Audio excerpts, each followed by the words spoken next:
It's been a month of high drama in Australian boxing.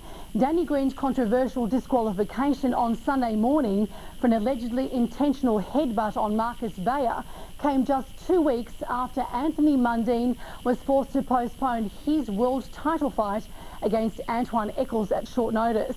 Mundine has recovered from the flu and is in training for a September 3 showdown with Echols and joins me in the studio tonight. Anthony, thanks for taking time to join us tonight. No problem, no.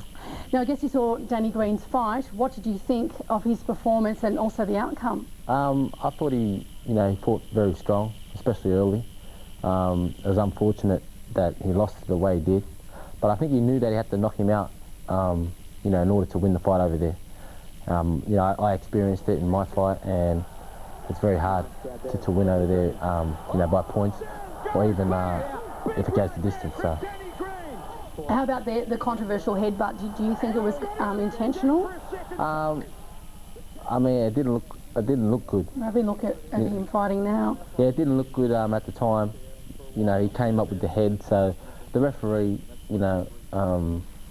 thought it was intentional and he called it that way. But it was unfortunate for Danny because he was fighting well. But I would have liked it to go further because I feel that Bayer was just starting to loosen up. But I felt that Green's strength was the key for him. Now, Danny Green's obviously in your weight division, and I suppose all of Australia would love to see the two of you, match up in the ring. Is there a likelihood of that? Yeah, hopefully there can be. I mean, obviously he's going to find it hard to get another title shot for a long time, I believe. So firstly, I'm just focusing on winning my fight and being victorious. Make a few defences. I want a rematch. That's my main goal, is to rematch Van Ike again, and then maybe look at Danny and we can come to some common ground, because it's hard, business terms, to come to some deal.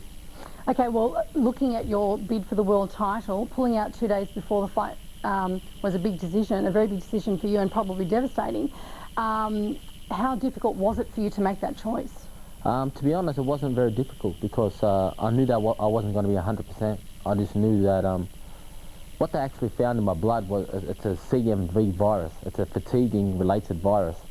So that's not very good. And the way my body was feeling and what my body was telling me, that you can go out there and fight, at 75–80%. Even if you win, you're unlikely to win against a guy of Echols' caliber. So I didn't want to risk it. And a month of my life, I thought, doesn't matter what anyone says, I want to make sure that I'm 100% when I get into the ring. Because it was a brave decision. I mean, you certainly had your knockers out there. Oh, no doubt. People said I'm scared or this or that. But I mean, at the end of the day, if I didn't want to fight, I wouldn't have signed a contract. And, it's going to be inevitable. I'm going to have to meet Antwun and to see who is the best and who gets the title on the night. Now, the fight's September the 3rd in a few weeks' time. Now, do you think his disadvantage, he's got a long haul, a long flight to get back here for the bout. Do you think you have the upper hand now? I feel that, he's an experienced, seasoned veteran, and so the flights and stuff, I don't really feel it's going to play a mental factor on his head. I feel that he's come here to fight, come here ready, and he's a guy that comes here with the knockout power, and I'm sure that he's going to test me early. So I've got to be really on my game from the get-go in the fight. You sound so much more humble than the usual man I'm used to talking to at the moment. You want me to scream? Well, I just finished a training session and it was my first one back actually. I've just been resting my body and recouping from the virus and getting ready sparring wise and getting ready for the fight. And are you doing anything differently in preparation for this fight? Not really. I'm just basically I've done a lot of sparring, and I really getting my stomach ready for his body shots and getting my head ready for his face ferocious attack when we meet. You certainly look fit there in the gym. But if you beat Echols, and hopefully you do, where and who would you like to face next? Well, this has been a dream of mine since I was a little kid, and I've only taken a week off after my fights normally, and getting back into the gym, you know, to prepare for my next bout. But honestly, I can tell you, I won't be doing nothing for a month. If I can win, I won't be doing nothing for a month.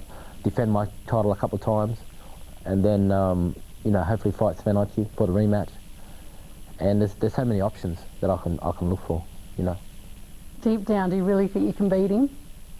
Oh yeah, no doubt. I really do. I've had the whole package to beat him, you know. And you know, in the boxing terms, in the boxing circles, really I shouldn't, you know, I should be the underdog, and really that, you know, I shouldn't be able to beat him. But within myself and my belief and self-belief, I really feel that I can beat him and you know, shock the boxing world.